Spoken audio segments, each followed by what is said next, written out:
Considerada a doença mais antiga da humanidade, citada até na Bíblia, a hanseníase permanece como um grave problema de saúde pública no Brasil. De acordo com o Ministério da Saúde, em 2014, 24.612 novos casos da doença foram identificados em todo o país. Segundo a OMS, a Organização Mundial da Saúde, o Brasil é um dos poucos países do mundo onde a hanseníase não foi completamente eliminada. Você vai conhecer hoje um dos capítulos mais tristes da história da doença em nosso país. Uma história que ainda não acabou. Muitos pacientes que sofreram internação compulsória continuam lutando na justiça pelo direito de receber pensão vitalícia.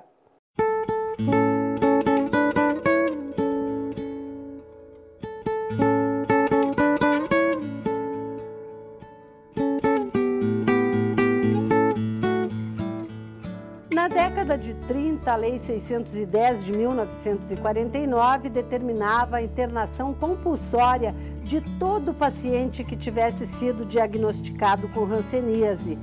Para internar estes pacientes, foram criados 32 hospitais colônias no país, 3 deles em Minas Gerais.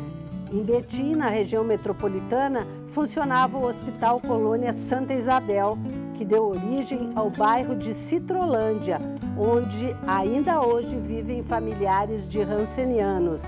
A colônia foi inaugurada na década de 30, em plena ditadura Vargas. Era um lugar de isolamento das pessoas acometidas pela hanseníase. A polícia sanitária daquela época, ao ser comunicada que em determinada comunidade tinha um paciente de hanseníase, acometido pela hanseníase, ele era buscado e colocado dentro da colônia. Para você ter ideia, a estação de trem em Mário Campos, que é a próxima colônia, os pacientes vinham num vagão, desciam desse vagão e eram transportados até a colônia. Esse vagão era incendiado em seguida. A pessoa passou o portal da colônia, ele entrava para ali e não podia sair mais. Ele teria que passar o resto da vida dele ali.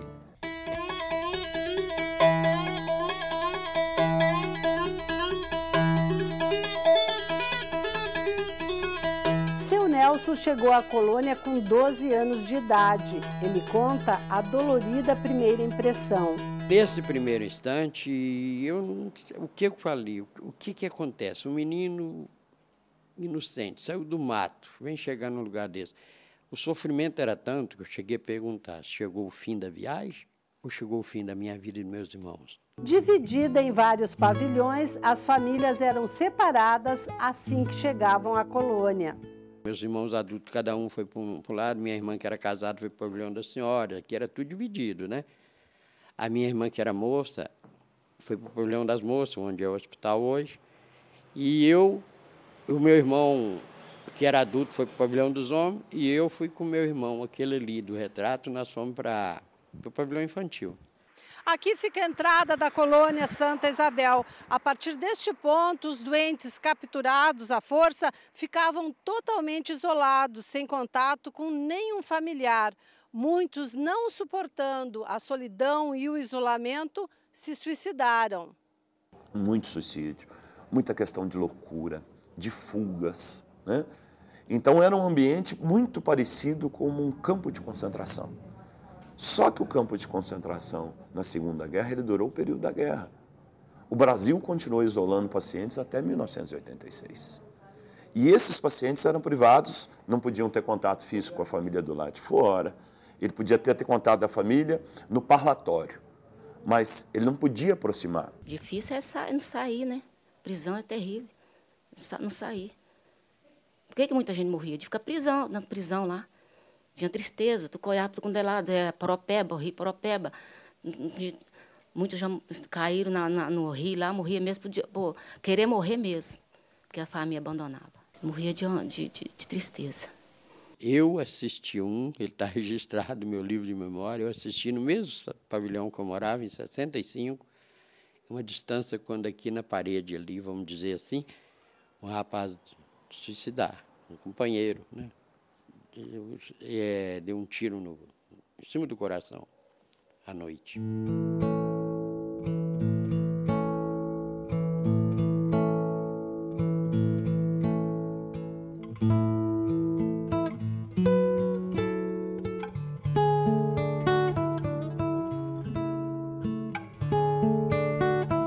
As irmãs Maria e Hilda chegaram à colônia crianças. O pai foi capturado primeiro, depois foi a vez das filhas. Uma tinha 5 anos e a outra 10.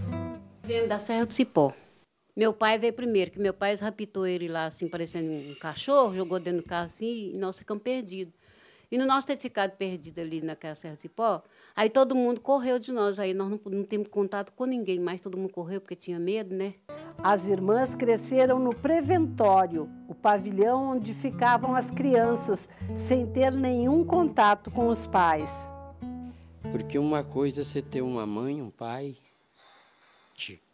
você tem o colo da sua mãe para descansar a cabeça. Todos os dias eu tinha essa mania com minha mãe, né? E de uma hora para outra eles me mentiram da minha mãe. Tem uma frase escrita na minha memória. Foi esse dia mais triste da minha vida. Eu disse assim: estão me tirando da minha mãe e eu estou tirando ela de mim.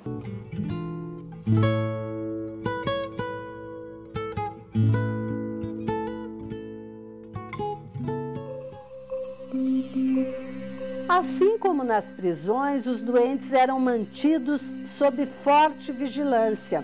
Os pavilhões eram coordenados por freiras que impunham duras regras aos internos.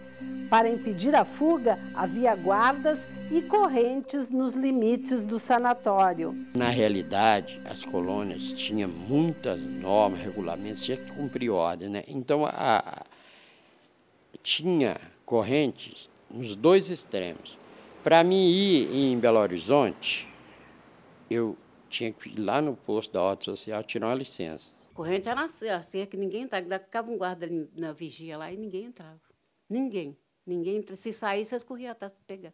A gente entrava, tratava. Quando a pessoa ganhava neném na colônia, lá dentro, com as mulheres, já tirava as crianças de uma vez e jogava para fora. Viver na colônia é prisão. É prisão que é terrível. Os guardas não deixavam sair. Saísse, não entrasse. Não entrava. É muito, muito triste mesmo. Passamos essa amargura nessa colônia. Mano Walter Alfaiate, parceiro e amigo fraterno, escreve aí no teu caderno, eu quero fazer um terno. O seu Paulo é alfaiate. Uma das preocupações que ele teve quando descobriu que estava com hanseníase era de perder a sensibilidade nos dedos, que lhe impediria de trabalhar. Como que era essa preocupação, seu Paulo? Olha, era muito triste. A gente pensava, né, que não ia, a gente não conhecia a doença. Então a gente pensava que não ia ter condições mais de trabalhar. E era a única profissão que eu sabia na época, né? Em 73, eu com 13 anos, eu já trabalhava, né? Já era calceiro. E aí a minha grande preocupação era essa, porque a doença me atacou muito, né? E devido ao meu irmão ser doente, daí uns tempos eles voltaram lá e foram, né? Fui capturado, né? E aí fiquei longe da minha família, né? Longe dos meus pais, né? E chegando aqui, é que eu pude ver que a situação era muito pior do que eles falavam pra gente lá, né? Então eu chorei muito, sabe? Chorei muito, eu senti na pele mesmo como se eu estivesse num campo de concentração. Mano Walter Alfaiate, parceiro e amigo fraterno, escreve aí no teu caderno, eu quero fazer um terno. Agora, muitas pessoas se suicidaram lá dentro. Como é que foi isso? Olha, muitas pessoas, por dizer a verdade, né? Eu tive perto de fazer isso também. Teve noites muito tristes que eu falei assim, nossa, eu não acredito que, né, você vem de uma cidade que é tudo aberto, você vai onde você quer e de repente tem correntes, né? Tinha corrente na parte que chama de saúde e tinha corrente na parte da Mião, né? Cercando as pessoas. Então, muitas pessoas vendo aquele sofrimento, que a partir do momento que você ficava entre a cruz e a espada. Por exemplo, você não podia mais voltar para sua cidade, né? Igual a minha mãe, quando a partir do momento que ela ficou sabendo que eu estava doente, ela me isolou. Mano Walter Alfaiate, parceiro e amigo fraterno, escreve aí no teu caderno, eu quero fazer eterno. Doía muito essa sensação. Talvez seja a parte que mais doía no corpo da gente, é essa parte, entendeu? Igual a minha mãe, ela nunca veio aqui me visitar durante todo esse tempo que eu morei. E os tratamentos é constante. Então, muitas pessoas suicidavam por isso, porque eles não podiam nem mais voltar para o lugar onde que eles tinham deixado filhos ou esposa, que quando eles saíam de lá, eles colocavam até fogo nas casas para queimar, né? Então, tudo isso, você ouvindo só falar disso todos os dias, você ficava, entendeu? A ponto de suicidar, né? A ponto de perder toda, né, a sua integridade, né? Os pensamentos eram os piores possíveis, né? Só em 2007 uma lei veio para reparar um pouco o sofrimento desses cidadãos. O texto autorizou o Poder Executivo a conceder pensão especial mensal e vitalícia aos atingidos pela hanseníase, submetidos a isolamento e internação compulsória em hospitais colônia até 31 de dezembro de 1986. Elas estão sendo ressarcidas financeiramente, mas nesse ponto nós não podemos falar em dignidade, pois não há o resgate do que aquilo que elas sofreram ou de sua dignidade. Nós estamos trazendo um alento para agora o final da vida deles. Muitos pacientes não têm documentos que comprovam a internação compulsória, por isso tiveram que recorrer à justiça para garantir o direito à pensão vitalícia. A Lei 11.520, apesar de no primeiro momento ela determinar que a aposentadoria especial deve ser reconhecida de forma administrativa, administrativamente ela não está sendo reconhecida em alguns casos.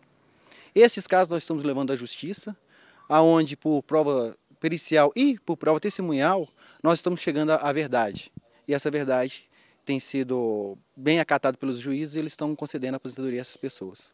As decisões da Justiça Federal de primeiro grau têm sido favoráveis à concessão de pensão vitalícia aos pacientes com hanseníase, internados compulsoriamente ou não. Elas estariam, portanto, numa espécie de exílio, de desterro social. Tudo decorrente de quê? De uma doença. Por isso que a minha interpretação é de que a hanseníase nessas pessoas deixou dois estigmas. Um estigma físico, fisiológico, um estigma orgânico, palpável, na perda de membros, na deformidade, e uma outra que não desapareceu, que foi um estigma social. O estigma da rejeição, o estigma de ser considerado alguém diferente, alguém impuro dentro daquela comunidade. Por isso que entendo que mesmo depois do final da compulsoriedade, havia uma compulsoriedade social, uma obrigatoriedade. Essas pessoas já não tinham condições de voltar ao seu lugar. A vida delas tinha parado ali e recomeçaram anos depois, quando lhes foi dada a oportunidade de receber uma indenização.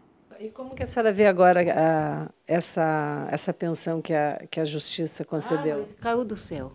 Deus manda vocês e os pais aí para ajudar a gente, nós estamos felizes.